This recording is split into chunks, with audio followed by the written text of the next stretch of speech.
Ele, Maddox, vivências de canalização com guias espirituais. Capítulo 10. Somos uma família. Não havia mais nenhum vestígio da folhagem outonal quando regressei do Novo México. E a aproximação do inverno das festas natalinas deram início a uma série de aniversários que marcavam os 12 meses transcorridos desde o esgotamento e os meus derradeiros dias na empresa. Aniversários têm profundo significado emocional, eles assinalam o tempo de importantes eventos e renovam entre nós as emoções desses eventos em si. As festas natalinas estavam de volta e fazia um ano que eu andara ao universo, que eu brandara ao universo, que nunca mais passei outro Natal sozinha. Deixando não estar sozinha, Leone estava em casa comigo nas férias, após concluir com louvor o primeiro semestre na escola de enfermagem. Além do mais, a visita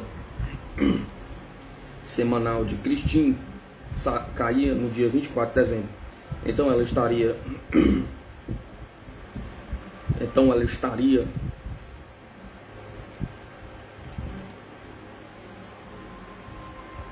conosco na véspera de Natal. Pela primeira vez em muitos anos comprei uma árvore de Natal e alegremente iniciei os preparativos para a comemoração de Natal. E alegremente iniciei os preparativos para a comemoração, como nos velhos tempos. Leone, Christine e eu decoramos a árvore 2 vezes antes do Natal. 2 semanas antes do Natal, Leone encantou-se com os enfeites como que se lembrava de terem decorado outras árvores há tantos anos. Com todo cuidado, Christine pendurou as guirlandas prateadas nos galhos e tornou a arrumar as bolas de acordo com seu gosto, enquanto Roxa, empoleirada em um lugar seguro, acompanhava os preparativos. Fazia 4 anos que Roxa não testemunhava esse ritual de enfeitar a árvore, e nesta noite escaparia de ver dedinhos infantis que lhe penduraram uma guirlanda em volta do pescoço. Também posso botar as bolas, disse Christine com firmeza enquanto enfiava o gancho na bola com a alça. Obteve êxito nesta hábil tarefa após 2 tentativas e pendurou a bola em um galho mais baixo. Leone sorriu com o mesmo contentamento que eu me lembrava de experimentar em natais celebrados com crianças pequenas. Meu estado de espírito era excelente, embora eu estivesse bem perto de completar um ano desde aquela terrível embate com Boca de Leão. Tony não pode passar os feriados conosco, mas Leone e eu compartilhamos as tradições natalinas como uma família com Christine. Havia transcorrido 2 meses desde a assinatura dos documentos do acordo com a empresa e eu estava comercializando o vídeo a nível nacional. Além disso, o projeto com os canais e suas fontes estava bem adiantado, logo se transformaria em ele. Pouco a pouco eu estava reconstruindo minha vida profissional. Entretanto, nesta fase intermediária do processo de cura, minha vida era como uma gangorra. Em certos dias parecia valer a pena viver, em outros um incidente era capaz de me lançar nos antigos espasmos de dor, como por exemplo, quando Ana Jones me telefonou dias antes do Natal. Preciso conversar com você sobre a visita da próxima semana, começou ela. Tudo bem, repliquei. Christine fica conosco na próxima sexta-feira. Bem, hesitou ela. Preciso lhe pedir para devolver Christine às 4 horas, nas vésperas de Natal. Temos planos. Não, disse com firmeza. Temos uma ordem judicial que permite a visita até às 7 horas. É véspera de Natal. Também temos planos. Também somos uma família. Se não devolver Christine às 4 horas da tarde, não deixarei que apanhe nesse dia. Retorquiu Ana com firmeza ainda maior. Não pode fazer isso, exclamei atônita. Temos uma ordem judicial. A gente se vê às 8 da manhã de sexta-feira, quando fomos buscar a Christine. Minha voz estava trêmula de raiva. O antigo sentimento de impotência me dominou outra vez. Sem dúvida, os Jones não desafiaram a ordem judicial, mas foi o que fizeram. Quando cheguei à casa dos Jones às 8 horas daquela sexta-feira, não havia ninguém. Tinham partido com Christine antes que eu chegasse. Mais uma vez gritei de dor. A ceia de Natal permaneceu na geladeira e as luzes da árvore tremuliziam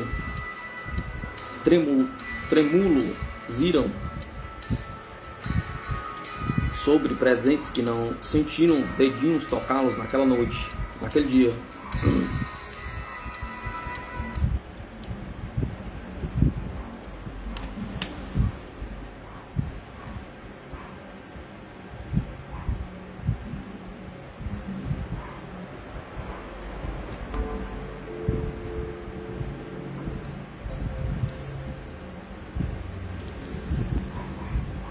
Chorei até não poder mais. Leônio enfrentou esta injustiça melhor do que eu. Da noite localizou os Jones e exigiu que nos entregasse Cristine durante 4 horas no dia 25. Leônio salvou o Natal da nossa família, que se completou com muitas fotografias do peru e os presentes, e foi com orgulho que vi Leônio assumir a tradição materna de ler as instruções e montar o brinquedo de rodinhas. Entretanto,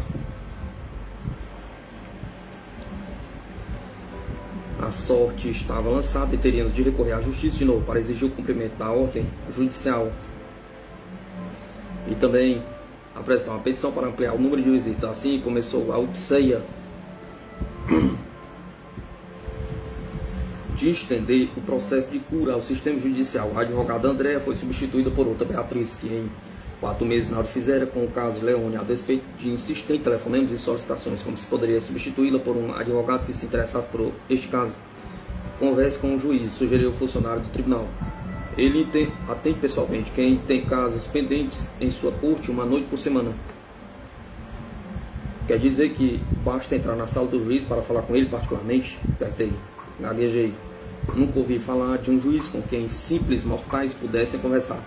Claro, respondeu o funcionário. O juiz era novo no cargo, era relativamente jovem para um juiz. Um homem simpático que se preocupava com as pessoas mais importante, tinha filhos pequenos.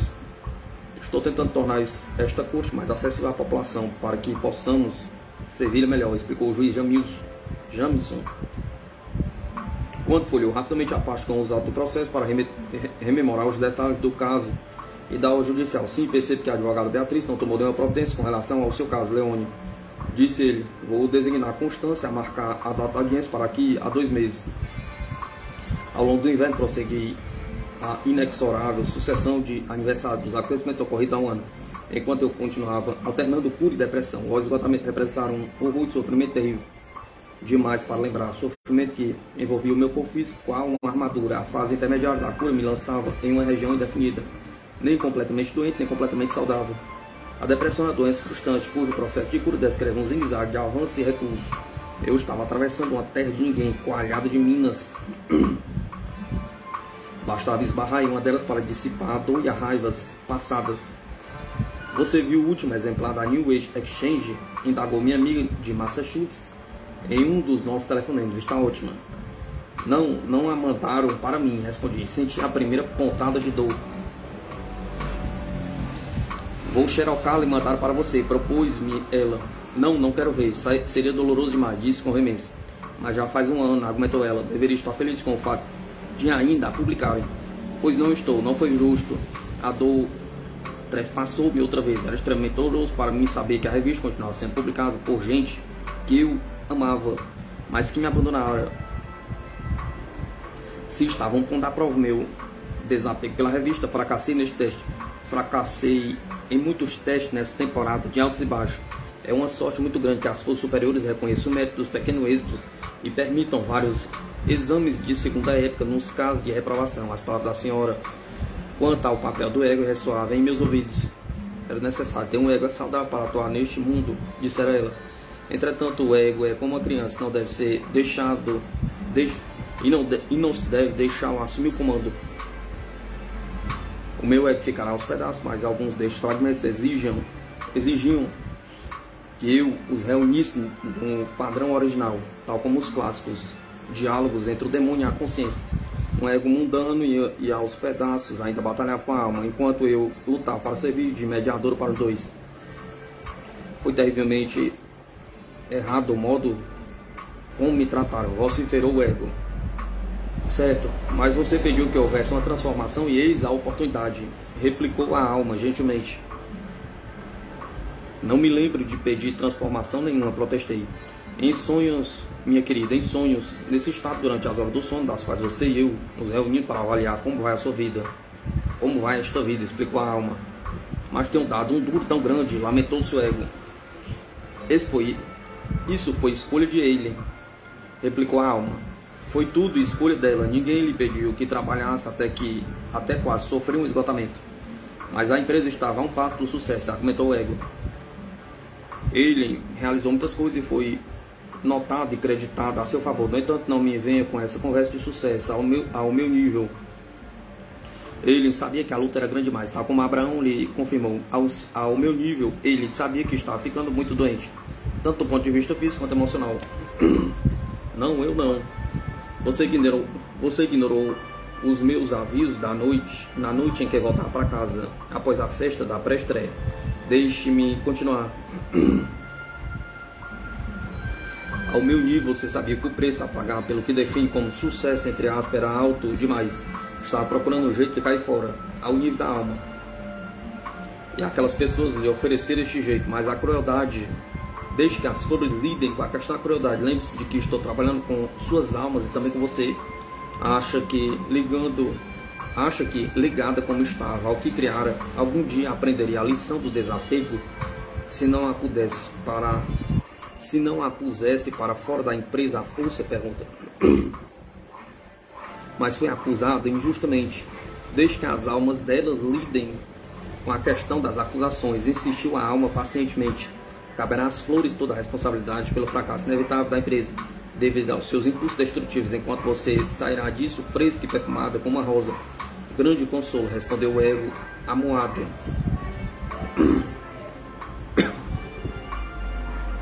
Não foi uma bênção que ele recebeu ao ouvir o som da câmara do rei da grande pirâmide, o som do receptor intuitivo externalizado naquele dia como um sinal? Pergunta, indagou a alma. Sim, mas não foi uma bênção que ele recebeu ao ser guiado às escavações em Heliópolis, ao sintonizar com as energias do local onde um homem se tornou um ser crismado? Pergunta. Sim, foi, afirmei com firmeza, empurrando o ego para o lado. E espera enfrentar esta experiência em um nível puramente acadêmico? Perguntou.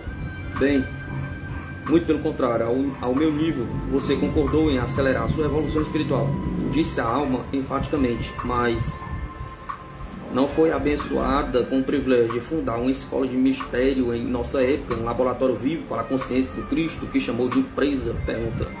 Continuou a alma. O verdadeiro sucesso da empresa nunca podia ser financeiro ou comercial. O seu verdadeiro sucesso devia ser a função como uma escola que proporciona a oportunidade de aprender os tributos da consciência do Cristo. Mas não é exagero sofrer uma crucificação? Perguntei. De modo algum, respondeu a alma. É uma progressão lógica. Em certo ponto de sua jornada espiritual, em algum momento ao longo das eras do retorno ao Criador, cada pessoa precisa sofrer uma crucificação, precisa sacrificar a vontade da personalidade de si, ego pela vontade de Deus, abrir mão de todas as ligações e buscar a mim, a alma. Esta experiência pode assumir várias formas. O ego remexeu-se nervosamente ante a ideia de ser rebaixado para um é minúsculo, enquanto a alma prosseguia. Você não é uma pessoa especial. Por enfrentar uma crucificação, ele, como receava que o ego sugerisse, foi a sua hora, nada mais, e nunca esteve sozinha, porque sempre a acompanhei. E além de mim, contou também com o amor e o apoio da senhorita Virginia de Silvia durante o processo. Depois entraram em sua vida as divertidas reuniões de segunda-feira à noite em Carol Sprida e a turma de farra para rir dos absurdos com você. No que se refere à crucificação, isto é ótimo.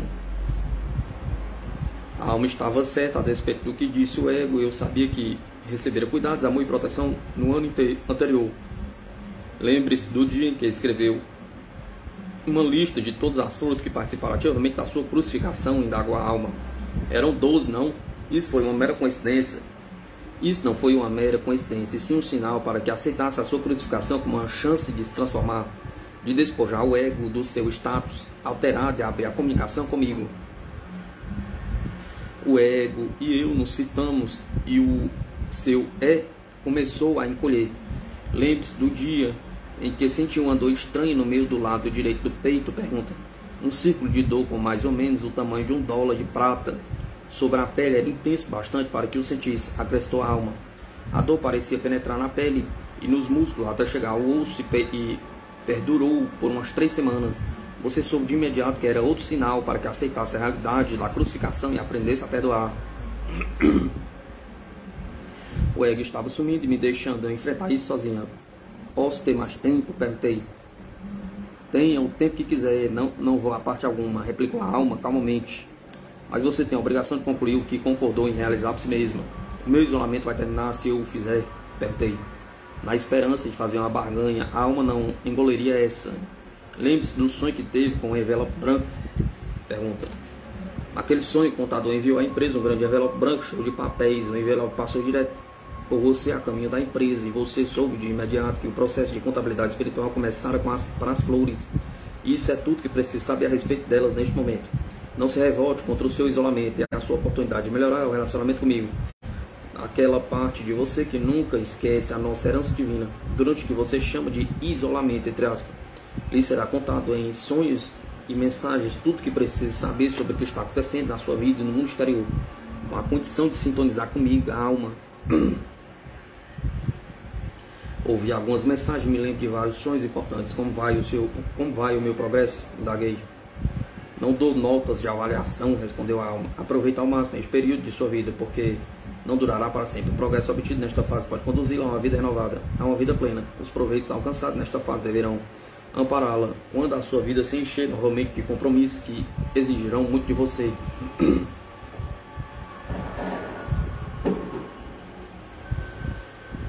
O que farei com o resto da minha vida? Perguntei.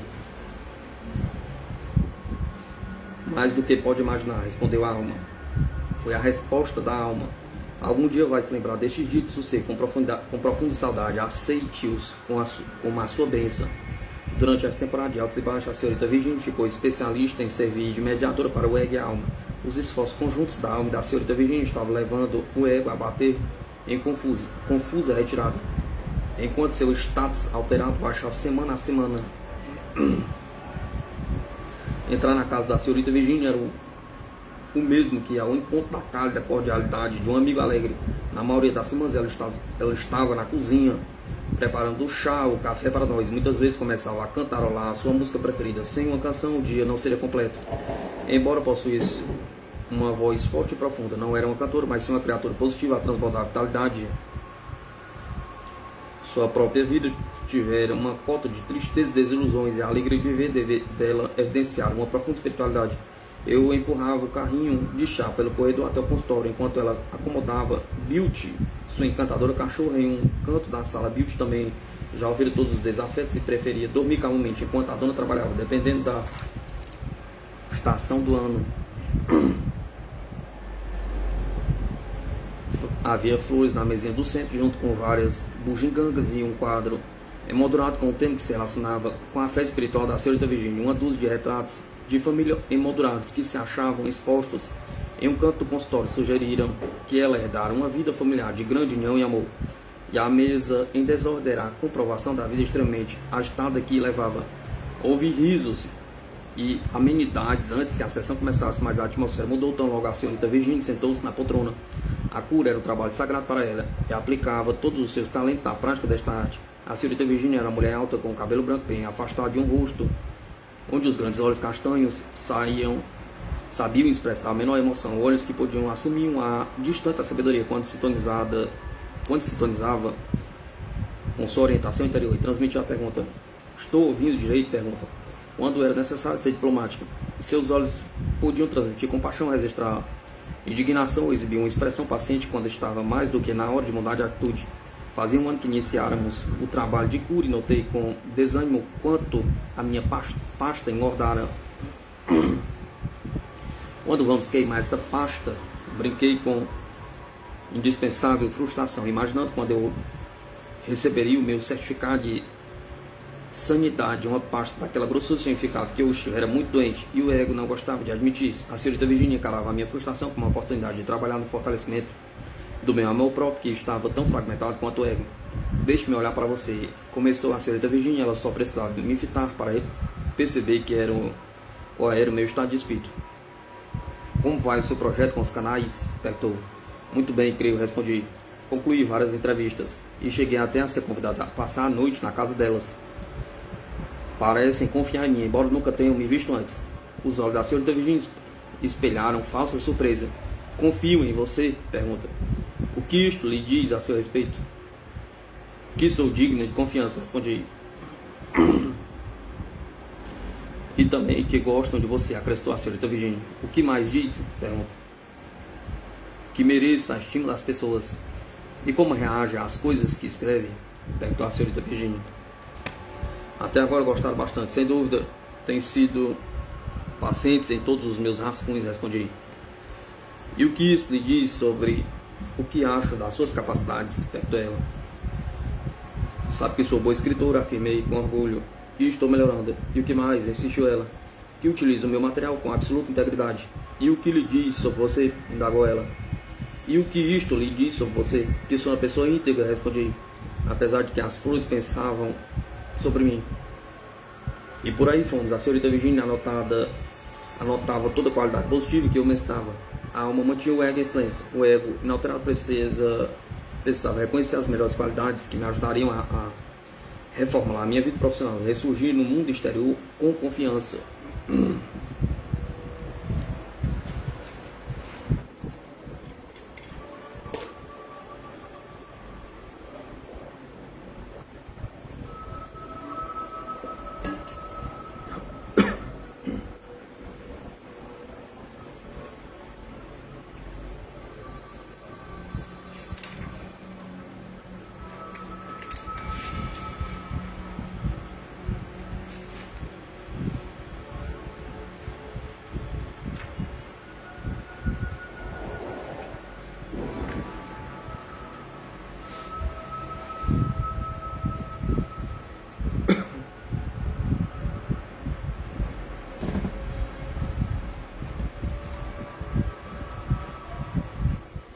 O que mais você é? Perguntou a senhorita Virginia. Bem, acho que sou boa amiga, respondi. O que mais? Espiritualmente sintonizada.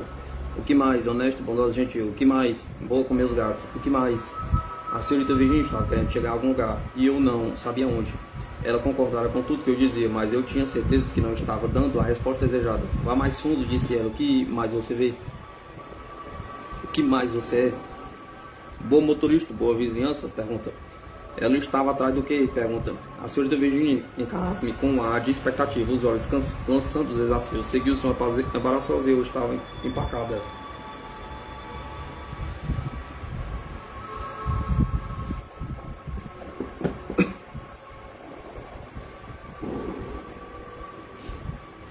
Tudo bem, vou lhe contar, disse ela, encerrando o impasse. Sabe perdoar? Amém, exclamou a alma. De jeito nenhum, protestou o ego. Com o tempo, cedi, com o tempo. Quando perdoar, completamente estará livre, argumentou a alma. Ousamos trabalhar no perdão? Perguntou a senhorita Virginia. Então observará a sua vida se expandir, acrescentou a alma. Quem você pensa que é um mestre espiritual? Zombou o ego. Misericordiosamente, a sessão chegou ao fim. A senhorita Virginia fechou a pasta e pegou a agenda. Por mais quantos anos você vai ficar aí sentada? Ralhou o ego. Acho que preciso ficar o tempo que for necessário, disse a alma. Posso trabalhar muito bem por intermédio desta mulher. Está se saindo bastante bem agora, replicou o ego. Está trabalhando no serviço, está vendo e escrevendo um livro, não? Pergunta. A maioria das pessoas interrompe a terapia após superar o trauma específico que as levou ao terapeuta, prosseguiu a alma. Abandonou a terapia quando a vida melhora. Mas antes de alcançar a verdadeira cura, você tem a oportunidade de trabalhar na cura total, na cura espiritual que abrirá a comunicação entre você e eu. Mas por que demora tanto? Indaguei a alma. Você nasceu em uma família profundamente desestruturada, herdou gerações de dor, raiva e frustração, os pecados ou doenças emocionais dos pais se transmitem aos filhos. Seus dois maridos a maltrataram e a manipularam, forçada a ser ao mesmo tempo mãe e pai para os filhos. Também precisou viver na defensiva para sobreviver em uma sociedade que não respeita a energia feminina. Perdeu duas famílias e uma grande comunidade a rejeitou após passar anos servindo-a. Leva tempo para superar tais traumas. Até agora a energia da sua vida se exauriu na luta ferrenha pela sobrevivência. Agora precisa se descobrir. Ele, como mulher e como indivíduo, se deixe emergir graciosamente. Você acredita que pode ser feliz? Indagou a senhorita Virginia, como se esta fosse uma ideia surgida de repente. Claro, menti, duvidando que a verdadeira felicidade fosse mais do que um conceito abstrato. A felicidade é um direito inato, disse a senhorita Virginia, mas para alcançá-la talvez seja necessária a cura de duas gerações, você Você e Leone, a fim de romper por completo o ciclo do desespero, então sua neta Christine poderá ter uma vida verdadeiramente livre. Quantos aniversário você verá passar sentada neste consultório? Explicou-me o ego na defensiva. Quando tornarei a vê-la, perguntou a senhorita Virginia de caneta na mão.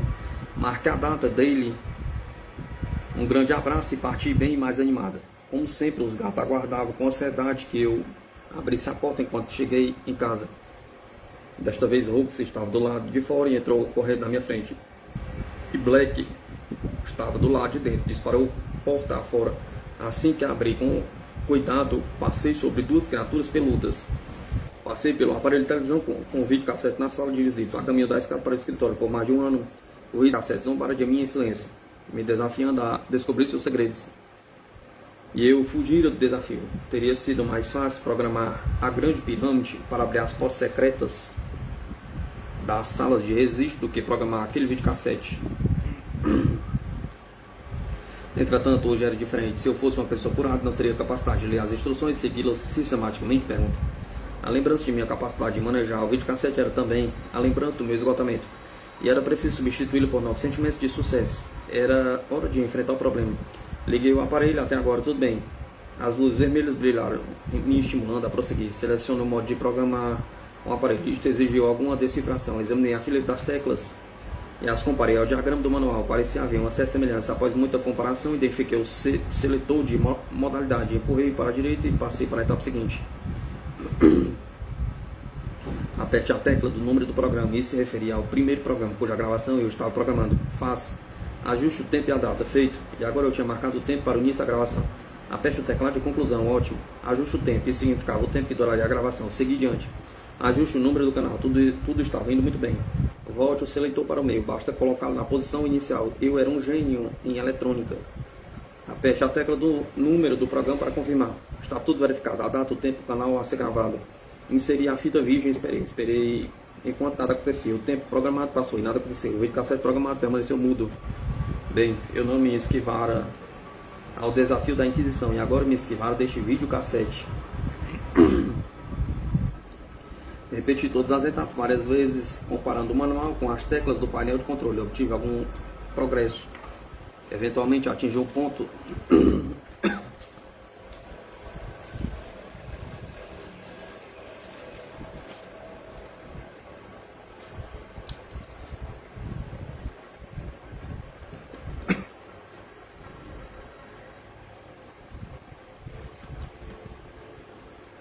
no qual o videocassete era ativado conforme programado e funcionava. Não só gravava uma imagem nevoenta e cheia de risco, o pânico e o fracasso ameaçaram de me dominar. Porém, uma voz mais calma sugeriu que eu analisasse a situação de maneira racional.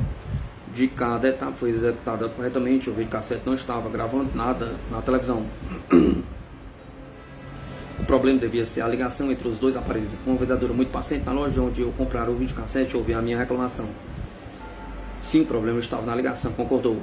Bastava ajustar aquele negócio ali em sei lá como se chama para compensar. Foi o que o videocassete funcionou às mil maravilhas. Após 2 horas disso, fosse determinado, aprendi a mexer no videocassete, consegui gravar programas para vê-los depois. Isso foi um marco da minha vida. Mais outro passo para recuperar o poder e a autoconfiança. A data da audiência logo chegou e foi dado o passo seguinte rumo ao poder e a autoconfiança. Por razões que só ela conhecia, a advogada Constância nunca respondeu aos meus telefonemas. Após Leone deixar recado para a secretária dela uma dúzia de vezes e não receber resposta, eu mesmo tentei ligar para a advogada. Leone e eu presumimos que ela não tinha advogado e nos preparamos para a audiência. Leone estava com laringite no dia da audiência e não conseguia pronunciar uma só palavra. O universo colocaram-me na posição de porta-voz, advogado protetora. Além do mais, fui forçado a enfrentar o meu medo intenso de tribunais do sistema legal. Não era fácil. Sentada fora da sala do tribunal, rezei em silêncio a todas as forças da luz para que me ajudassem. Façam com que as moléculas do ar estejam carregadas de positividade. Façam com que a orientação flua por todo o meu corpo. Façam com que eu permaneça calmo para poder ouvir a orientação e reagir de forma eficaz. A audiência realizou-se em uma pequena sala de conferência e este ambiente informal me incutiu coragem. O juiz Jamilson ocupou a cabeceira da mesa e na hora seguinte seguiu escrupulosamente o que eu só podia definir como critérios de imparcialidade. O advogado Daniel e os Jones sentaram-se em um lado da mesa, Leone e eu ficamos no outro. O advogado Daniel carregava uma grossa pasta com documentos reunidos ao longo dos 4 anos que este caso já durava. Eu levava comigo uma pasta que continha apenas os documentos legais mais recentes, um bloco de papel, a fotografia ampliada de nossa família, eu, Tony, Leone e Cristina, tirada no Lago das Orações. O juiz Jamilson deu início aos trâmites legais, declarando que Leone apresentará à corte uma petição para aumentar o número de visitas à filha. Em seguida, pediu ao advogado Daniel que apresentasse a resposta dos Jones ao pedido. Foi então que começou sua litania de negatividade e teimosa resistência ao processo de cura de Leone. Fiz a minha prece mais eloquente: socorro. A resposta da alma foi imediata: tire o bloco da pasta e anote tudo o que estão dizendo. Isto vai concentrar sua atenção.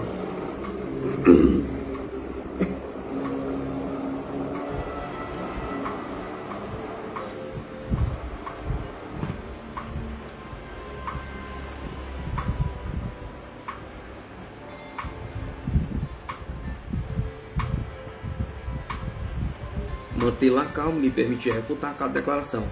A torrente de negatividade e hostilidade continuou durante todo o testemunho dos Jones. Ajude-me, orei. A alma estava bem ali. Não pare de escrever. Você está mantendo uma atitude de dignidade e inteligência que aborrece o advogado Daniel e impressiona o juiz Jamilson. Mas não conheça as normas processuais. Aleguei em silêncio. Não precisa conhecê-las, retorquiu a alma. O fato de não ser advogado prejudica o advogado Daniel. O seu desconhecimento da lei a favorece. Mas, e se eu cometer algum erro? Indaguei. O advogado Daniel não pode tirar da cartola nenhuma manobra legal imaginosa por saber que o juiz Jamilson não permitirá que você prejudique o caso de Leone. Se cometer um erro grave, o juiz vai interromper a audiência e indicar outro advogado para representá-la. Vá em frente. Os Jones estavam terminando o seu longo testemunho. E porque acreditam que as visitas de Leone e Cristina não devem ser ampliadas e transferidas para o fim de semana e sim permanecer apenas nas sextas-feiras? Perguntava o advogado Daniel a Anne Jones. Porque somos uma família, respondeu ela com arrogância. Meu marido e eu trabalhamos durante a semana e é nos fins de semana que podemos ficar juntos. Relaxe, encare-os, escute, aquiete as minhas emoções, pense e fale. Cristina é uma criança feliz, bem ajustada, que ama a sua mãe. Leone e Cristina forjaram laços com a mãe e filha e precisam de mais tempo para desenvolver este relacionamento. Relaxe. Encare-os, escute, aquiete as minhas emoções, pense e fale. Leone não tenciona tumultuar a vida de Cristina. Seu desejo é manter com a filha um contato melhor e mais razoável sob a proteção da lei. Leone estuda enfermagem de segunda a sexta-feira e a visita no fim de semana é mais do que justa.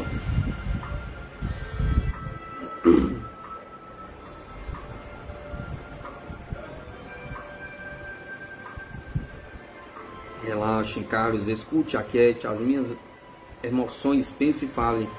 Leone estava reorganizando sua vida conforme demonstra os autos. Como é o nosso relacionamento? Pergunta. Sou o sistema de apoio que ajuda a se tornar tudo aquilo que pode ser em termos mentais, emocionais, acadêmicos e espirituais.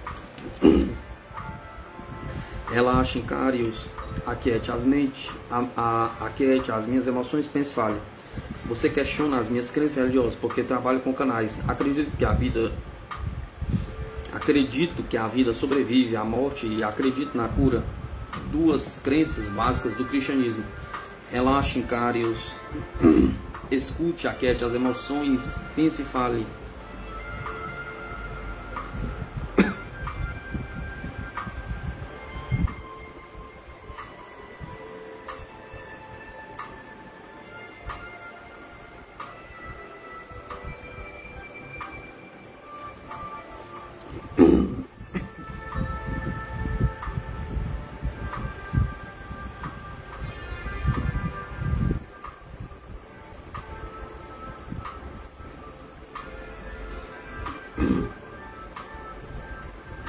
Vocês não demonstraram nenhum respeito para conosco.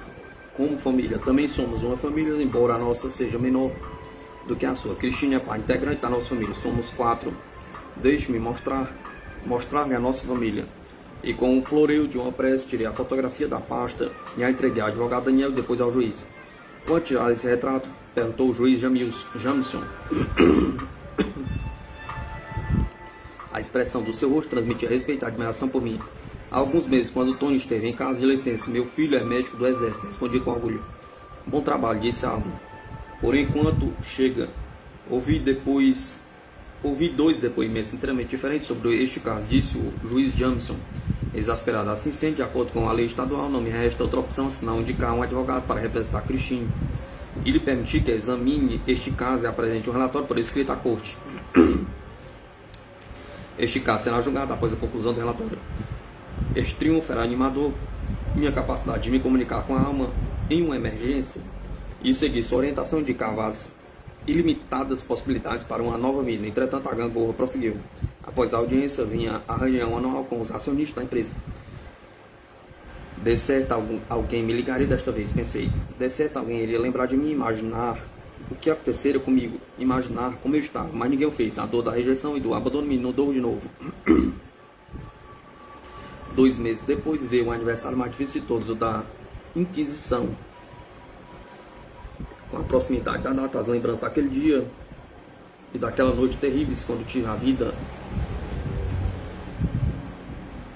e a sanidade por um fio, reavivaram os últimos episódios deprimentes. A insegurança incomodava-me quando eu lembrava as cenas de minha vida na comunidade da Nova Era. O que podia ter feito de modo diferente? Pergunta. Teria sido possível salvar a situação? Pergunta. Interliguei com uma rede a comunidade da Nova Era em Connecticut, devido à época em que estamos. Dobramos, grampeamos e cortamos a correspondência amanhã. Ó céus, que bela energia temos aqui. Vamos sobreviver? Pergunta. Volto a conversar com você. Até breve, minha amiga. Por que não? Vai dar certo. A empresa realmente sou. Sujeito de Rod. Abra a empresa. É bem bom. Você manipulou o dinheiro dos acionistas. Não, boca de leão não faria isso. Papai Noel sentiu falta de você no seu giro de ontem à noite. Dei uma chance a si mesmo. Descanse. Um esgotamento para o qual se encaminha bem depressa. Cardo e Aculel. A comissão editorial pediu demissão e a culpa é toda sua. Está disposta a conversar com o terapeuta? Pergunta. Sou uma curadora.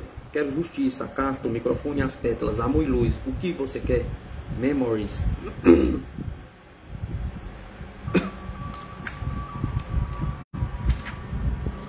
A alma permaneceu em silêncio e me permitiu esta derradeira reprise tão necessária à cura e à libertação final. O ego também permaneceu silencioso, sabendo que não tinha mais nenhuma influência. De certo, as flores saberiam que fim de semana era este. Pensei pela última vez. De certo, alguém lembraria de mim e se importaria o suficiente para me ligar e perguntar como estou passando. Durante alguns dias foi com ansiedade que fiquei de ouvidos atentos e a secretária eletrônica. De ouvidos atentos à voz de uma flor, mas ninguém telefonou. A realidade do meu desligamento se tornou definitiva. O auxílio completou-se e eu nunca mais participaria da comunidade da Nova Era em Connecticut. Isso era um assunto encerrado. Para concluir a minha libertação emocional da empresa das flores, invalidei as minhas ações e as devolvi à empresa. Mais tarde descobri que a empresa fechou as portas dias depois desse gesto de rompimento definitivo. Um manto de tristeza me envolvia teimosamente, até mesmo quando percebi que não mais precisava mais dessa tristeza. Ela tinha de se dissipar de uma vez por todas. Acho que foi tão difícil porque as flores não fizeram nada para me ajudar a superar isso. Comentei com a senhorita Virginia. Não fizeram, disse ela suavemente. Seus olhos me indicaram que queriam me ver reagir como uma